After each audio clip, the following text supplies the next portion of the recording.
मम ओम स्तुतामया वरदा वेद माता प्रचोदयन्तां पावमानि द्विजाना ఆయు ప్రాణం ప్రజా పశుం కీర్తిం ద్రవిణ.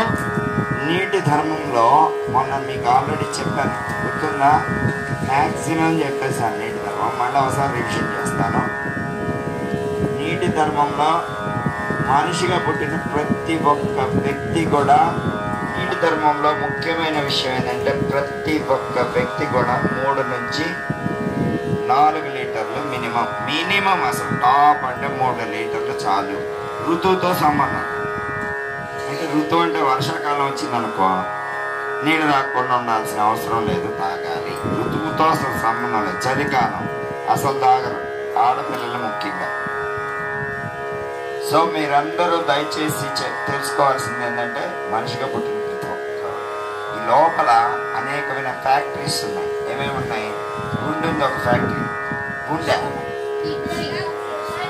బ్లడ్ రోజుకి కొన్ని వేల లీటర్లు కంటిన్యూ ప్రాసెస్ పంపిస్తూనే ఉంటుంది.